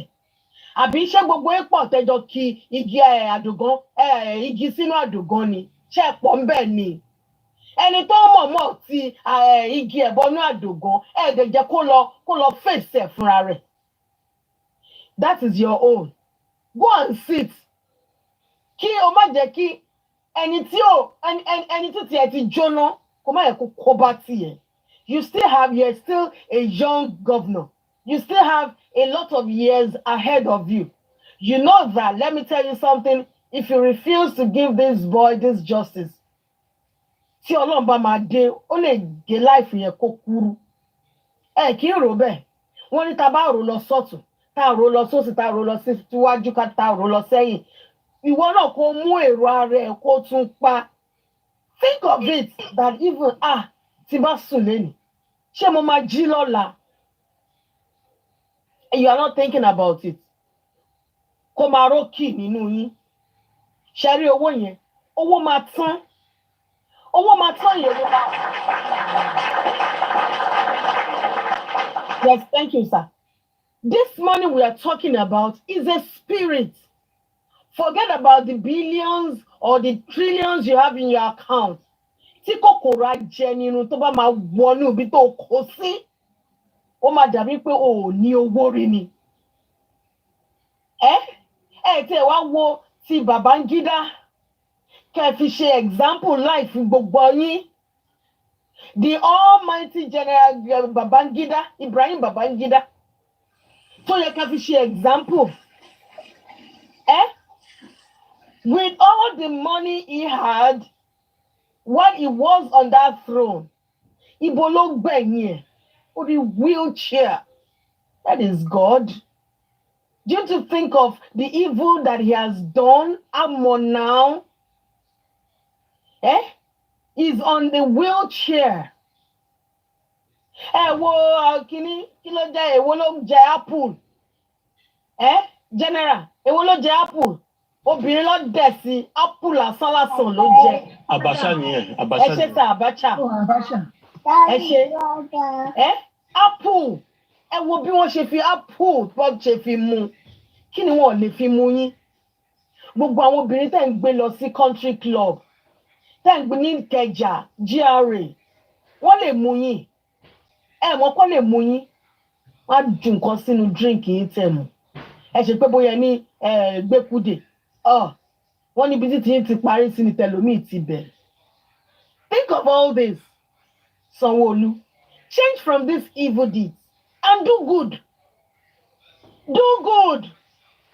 We voted you people. Hear our cry. Hear our cry concerning this justice. Kẹ́tọ́ ìgbà tí kìí ṣe pé ẹ fi òwú elépo tí ẹ fi sínú ọpọlọ yín sínú etí yín. Àbí ṣòwò wà ń bẹ̀ ni ẹ fi òwú elépo dí tí ni. Gbọ́ gbogbo igbe wa láti joy. Let me tell you something. We are not going to back down. We are not relenting. Ẹni tí ẹ bá rí tó ń jà justice for now, ẹ má ṣe pé bóyá ó lọ. Kó lá o, ó lọ tún ara mú ni. Ó lọ dira ogun wá ni. Bóyá onítọ̀hún busy. Adé máa pọ̀ sí because we are generous. Until we get justice for this boy, we will not stop talking about it. Ẹ̀yin aláìnírònú ara Galatia. No duty. All the whole world is looking at us. Don't you think that the whole world, they want to know ibi tá máa bá ọ̀rọ̀ ìjà sí? Ẹ fi ọ̀rọ̀ Mohbad, ẹ fi kó bá àwọn èèyàn nílùú òyìnbó ìtawà. Because a very simple case tó yẹ kọ́mọ ẹ ti gba justice, you decided not to give us. Irọ́ dẹ̀ lẹ pa. Ẹni tó bá ní ká má rí gbà. Ogun ọ̀run máa lù ú pa ni. Tó bá sùn báyìí kò ní í jí. Ojú ọ̀run ló máa gbàdójú ikú bó ṣe máa jẹ́ nìyẹn. Thank you very much. Ó dẹ̀ ti wà lórí ọmọ wọn àtọmọ ọmọ wọn àti ẹbí wọn. Every one of you that gang up against this justice, maybe those that are saying they are fighting or the one that are not fighting, that claim that they are fighting for Mo, gbogbo yín àti whoever, gbogbo yín tẹ parapọ̀ tẹ mú bọ̀bọ̀ ìkúrò lórí ilẹ̀ alààyè. Gbogbo yín pátápátá ẹ̀ ní kú síbi táṣọ yín wà. Ó dẹ̀ ti máa jẹ́ nìyẹn, ó ti di àṣẹ, ó ti di ègún. Àwọn ní kílẹ̀ ń pè àwọn ní bọ̀dá blue, oní chain gúngùn. Ṣẹ́rí, wọ́n ló máa ń da kí èèyàn máa rìn síbi tí ó bá yẹ̀yàn at the right time. I'm so ashamed. This thing is so disgusting. Tí mo bá ń gbọ́, how dare you? How dare you? You did something, you cannot come out boldly. Kò fi ọwọ́ gbáyà àyà. Bí àṣà BJ, a ní egun kọ́ ni òun fọwọ́ gbá, àyà lòun fọwọ́ gbá, àyà náà lèmi náà fọwọ́ gbá. Bó tẹ̀ jẹ́ pé rí pé mo fọwọ́ gbáyà, but you can feel it that mo fọwọ́ gbáyà. For you to come out boldly that, okay, I expected you, Mr. Blue. I expected you to come out. I don't know why you are allowing your name until proven otherwise. You're still the father of this boy. Thank you. Today is 17 May 2025. Until proven otherwise, this is 17 p.m.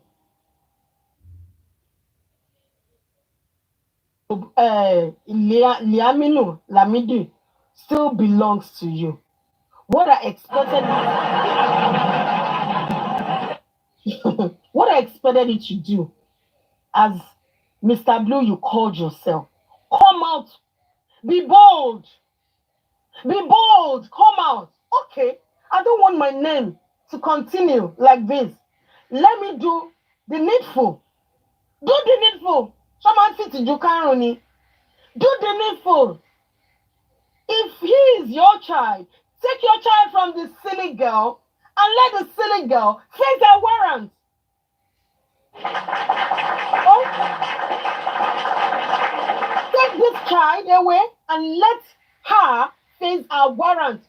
When in tom mo jelo pa. Open self and collect your child. You're not even looking at the future of this child. Oh, mon koto ma da lola. If I'm to be this child, ti ba bi ma se ndagba, mama disown eni. Even to ba je po ti ku, mama disown eni. To ba je you are to be my father. Bí bá ṣe ń dàgbà tí mò ń gbọ́ pé this was what you did during those period. I will not add your name to my name. Yes, tó bá jẹ́ mi ni, I will not. So, you cannot come to save this child. So just suffer me. So what if in future? When the whole thing has died down,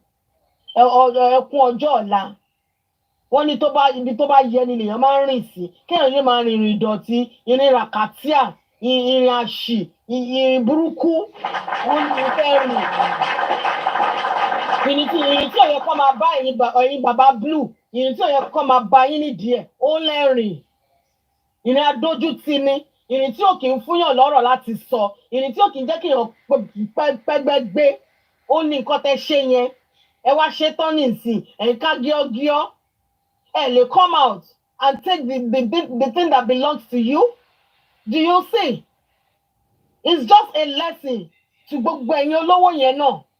Tí ẹ mọ̀ bí tẹ́ fẹ́ ná owó sí, àfi ṣìnà, àfi kẹ́ máa rá àwọn ọmọdé ìtaláwà, àwọn ọmọ ìtaláwà, àwọn ọmọ jẹ́nsí. Tẹ́ máa fi kọ́bọ̀kọ́bọ̀, tẹ́ máa fi tàn wọ́n. Ẹ máa fi tàn wọ́n tán nìsín á di wàhálà sí yín lọ́rùn bí àwọn bàbá blue kan.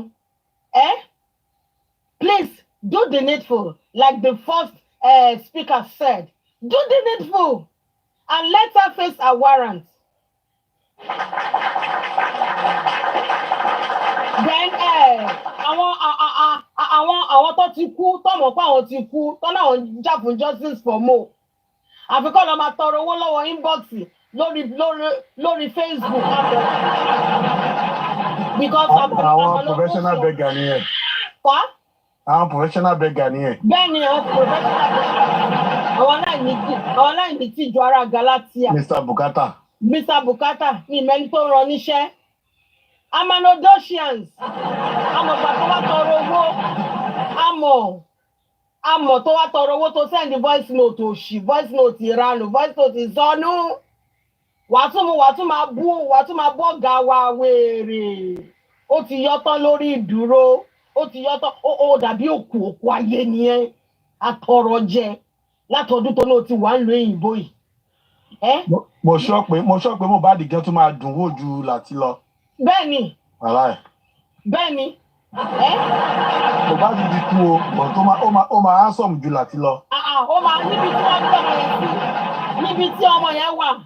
I'm talking gangan ni. Ọmọ yẹn sì fine jù ẹ lọ because wọ́n ti kú long time ago. Àtìgbà tó ti bẹ̀rẹ̀ sí máa bú bàbá ọmọ yẹn ló ti kú. You think pé kéèyàn máa wọṣọ funfun lásán, you think it's a joke?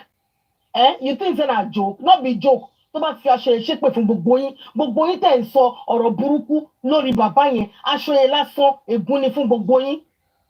Torí ọmọ CNS ni mí, ègún ni fún gbogbo yín. But continue. I'm not going to beg you people. Please continue bashing this man. Ó wọnú ògo lọ ni. Nígbà tó bá wọnú ògo yẹn tán, ojú àti yín. Gbogbo yín aṣọ yín máa pọ́n ni. Ní kú síbi táṣọ yín bá wà. Rédèrèdè ráhùn jágàjàgà yí pìtìpìtì gbogbo ẹ̀ ló máa bá gbogbo. Because bàbá yóò fìwé pè wá. We came into this justice. I don't know, Komida, ó ṣe wá bá ní jẹ́ pé bá ní fani tán yàrá wa fẹ́ ṣe lórí kéèsì. Tí kéèsì yóò bá ṣe mọ́, ẹ̀dẹ̀ máa lọ, ṣé dandan ni? Bàbá ti ní ẹ bá mi bẹ̀ wọ́n o, ẹ bá mi bá aláṣejù kò jẹ́ rójú ṣe lé ayé mi, ẹ bá mi bẹ̀ wọ́n o. Ó ní ká bẹ̀ yín. Ẹ̀bẹ̀ là ń bò ṣìkà kó má bàlú jẹ́. Aṣá ń bẹ̀yìn látijọ́ ẹ̀dẹ̀ máa lọ nítorí Ọlọ́run kí ló wá dé? What do you want? Professional beggar. Sori pé age tó pé yẹn ó yẹ kó reverse ẹ̀ ní. Reverse is the case of that age. 0. Ó yẹ kí age ẹ̀ padà lọ jẹ́ 0. Kò yẹ kó jẹ́ iye tó jẹ́ yẹn. Because your medulla oblongata ó ti ní tumor. Ó ti wọnú medulla oblongata yẹn. And until tó bá operate ẹ̀ kúrò kó tó function. Ṣé bó ṣe wà you are malfunctioning. MAL, malfunctioning. You are not thinking right. You are not thinking straight again. Ó ti yọ tán. Filter yìí náà ni. Filter. Amúká wọn ní òyìnbó bímọ fún òyìnbó àbí jọ́ǹkì. Àwọn jọ̀ǹkì tó mú gbótà fún ní kọ́bọ̀kọ́bọ̀ lẹ́nu títì. Àwọn kọ́ lọ bímọ fún ẹni. Ìwà sàbà léyìnbó. Ìwọ máa sàbà léyìnbó ṣá. Ìbò yà dẹ̀ gbára lẹ̀ wá sàbà lè ṣá. Ìwọ ó rí bó ṣe rí ni. Ó rí bó ṣe rí. Ó wá ní pẹ́pẹ́ sí. Wọ́n ti gba ọmọ ẹ. Ọmọ wo ló bí tó gbà? Ọmọṣẹ́ wo ló kọ́ níṣẹ́? Sori. Torí ọmọṣẹ́ tó kọ́ níṣẹ́ yẹn. Àwa tún ti ń lò ó. Mo kọ orin kan, my general. Mo kọ orin kan. Tẹ́ bá rí bí ọmọ yẹn ṣe gbẹ́ orin yẹn. Tẹ́ bá rí bí ọmọ yẹn ṣe gbẹ́ orin yẹn. Mi tí ní ìtì ní ìsìn. Ìwọ wèrè. Ó ní nǹkan gidi lọ́wọ́. Ó fìyà jẹ wọ́n. Ó ní fún wọn lówó, ó ní ṣe onímọ̀. Ó wá ní ó lè gbé ó lè gbà ó lè ṣe olórí burúkú. Ó tí ó bá ní kó mọ jókòó ni kó má mọ kó mọ rí báyẹn kó má mọ bó ṣe máa progress in his life. Ọmọ ẹ̀ wọ́n ti gbọ́mọ ṣẹ́ ìwọ ló kọ́ níṣẹ́ àrìndì mi mórin wò lọ́kàn and dé mi o imbecile. Onira. Jerry gbogbo yín, all of you. Àǹtí mi lọ nà mọ́lé, ó lọ fún ní wọ́ọ̀mù. Ó wá sákiri. Ẹsẹ̀ wá rí tíẹ́tíẹ́ lẹ̀ bí ẹsẹ̀ àkèré. Gbogbo ẹ̀ láwọn. Àdéhùn ti ẹlẹ́mì kan. Bá ṣe jẹ́ o. Ó wá sákiri tẹ́tọ́mẹ́tọ́mẹ́. Mo kàn ń wo ẹsẹ̀ ní pé ẹsẹ̀ yẹn lélẹ̀ àbẹ́sẹ̀ adìyẹ. Àtọ̀tẹ́rì ni ẹsẹ̀ adìyẹ ni.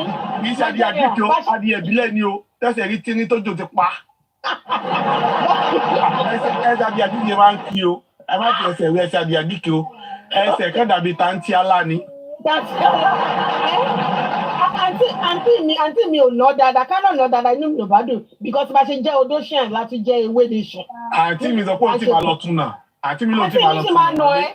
Ó lóun tún máa lọ ná again. Bẹ́ẹ̀ni, àǹtí mi dàgbà ní èjì ni, egun ẹ̀ ń lé ní ọ̀rẹ́ àǹtí mi. Àǹtí mi máa nà ẹ́, a máa tẹ̀lé àǹtí mi, àjọ máa wá ta máa nà ẹ́ ní ta máa bọ́ ẹ sí òwò, ta máa fìyà jẹ, ó tí mọ̀ kankan ìwọ olòṣì. Kó tó gbégò sójú bíi windscreen bíi Bàbá Sàlá gan fáìn jù ẹ lọ, wèrè, asínwín. Ṣé rí gbogbo yín? Àti bàbá kan mo tún gbọ́ yẹn náà. My general, wọ́n ní yẹn wá ṣé US lẹ ṣọ́ pé yẹn wà àbọ̀ wà nínú oko tó ń dáko US kan tó ní ó ń ṣépè fún bàbá ẹ mọ̀ ẹ pẹ̀lú your age ẹ mọ̀ lẹ́gbọ̀nà Nàìjíríà lọ jọ please tell me bring your own bó ṣe tọ́jú ọmọ títí ẹ nílùú òyìnbó ẹ̀yin olóṣì olórí burúkú dédé ẹ̀yin tẹ́ ní ìbọ́kọ̀ Mohbad máa fìyà jẹ gbogbo yín let me just give you a warning please. Gbogbo yín tẹ̀ ń bú bàbá yẹn ẹ má dákẹ́ o tẹ́ bá dákẹ́ ọmọ àlè ní í sẹ̀ tẹ́ bá dákẹ́ ẹ ní rí bá ti ṣe ẹ̀ ní rọ́nà gbígbà because Mohbad ó máa fi ìyà tó máa fi jẹ you think Mohbad is resting ìyà tó máa fi jẹ gbogbo yín ó ń kúkú lọ́wọ́ ó ń ṣe press up ó ń ṣe lọ́wọ́ ṣe tó bá bẹ̀rẹ̀ sí balẹ̀ ilé oníkálukú dùn yẹn tó bá bẹ̀rẹ̀ sí sọ̀kalẹ̀ nílé oníkálukú ẹ máa ní ẹ̀ ṣì sọ kí ni bàbá yìí ṣe fún yín.